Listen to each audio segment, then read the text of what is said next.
Hi, my name is Charlene. I go by Shay, and I am planning to pursue secondary education so that I can eventually teach Spanish or ESL or both, depending on the need. And today I am going to talk about the Dispositions survey that we took for the SEC 501 class for week 6. And first, I would like to talk about the dispositions that I think will help make me a better instructor and educator in the coming future. First thing is that educators should believe that all students can learn and should set and support realistic expectations for student success. I think this is really important because in order for students to succeed, we have to be there for them, and we have to set up realistic expectations. Otherwise, students are feeling like they're gonna fall flat and they're not gonna achieve the expectations that you set. So how are they gonna achieve it in the future?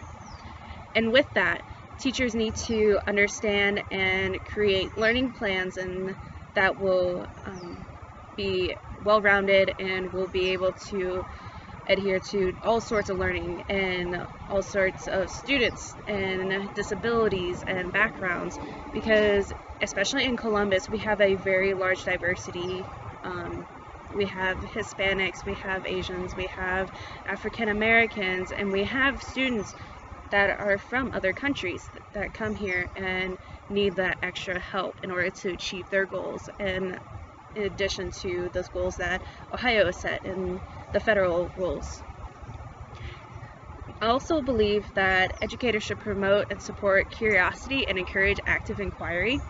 With the fields that I'm going into, Spanish or ESL, the students need to have that curiosity, need to have that want to learn more and learn about, okay, so this is how I say this, is that right? Is there more ways to say it than one? Because in learning a language, there is so much up for interpretation. So you could say one thing and it could be correct. It can be said many ways. However, if there's limits to everything, but educators should promote this and support the curiosity that students naturally have. It's like the Dewey article that we talked about, how students should learn naturally, but the teachers are there to guide them and to help them understand, okay, this is where I can go, but I'm stuck, so I need that extra help. So that's what the educator's role is to be that bridge to help close that gap. Another disposition that I believe in is that educators should be committed to the profession of teaching and learning.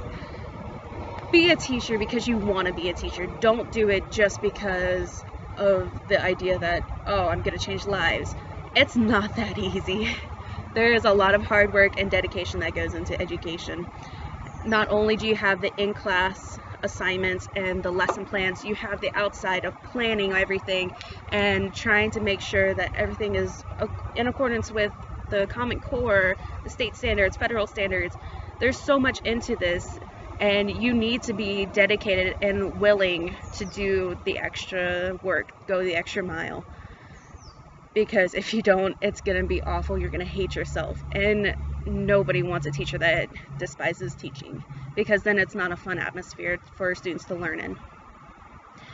In order to be a successful first-year teacher, I think I need to work on how educators should exercise sound judgment and ethical behavior. Because I've never been in this profession before, it's going to be difficult to adjust to the ethics and be able to judge correctly. I've been in restaurants, I've been in pharmaceuticals, but I've never done education. So I just need to get around the learning curve for that, and I think that will help prepare me to be a better educator in the future. In addition, I believe that I need to work on the fact that educators should recognize the reflection combined with experience leads growth as a professional. I struggle with reflection, and I need to work on that. I know that as a whole, but that's also a personal thing that I should work on, and I have been working on over the past couple of years as I've gone through my undergrad and now starting as my master's. But I think if I work on these, I will be able to improve myself and be the person I need to be in order to be an educator, in order to help these students. And finally, what does a professional educator look like and how do they behave? It's like it was mentioned in the video, you do not dress up like you're going out on a Friday night. You don't wear your comfy sweats, jeans. You dress appropriately like you would how I do in the pharmacy job that I have. So I have a professional looking shirt. Yes, it's a little cut off, but it's still more professional than wearing super low cut shirts or midriff shirts and stuff like that. And I just want to back up and show you if I can get there. I also have pants, not leggings. Leggings are a no-no. That is really important to say because people get into a lot of trouble wearing leggings and clothes that are not appropriate. And also just have a professional manner overall. Don't be using a lot of slang and do not portray yourself in a way that you do not want to be seen. Basically, put on your professional, happy, lucky smile and talk like you mean it and just be yourself, but don't be obnoxious. And these standards that we've been talking about, the dispositions, they are basically what guides teachers' thinkings and how we act.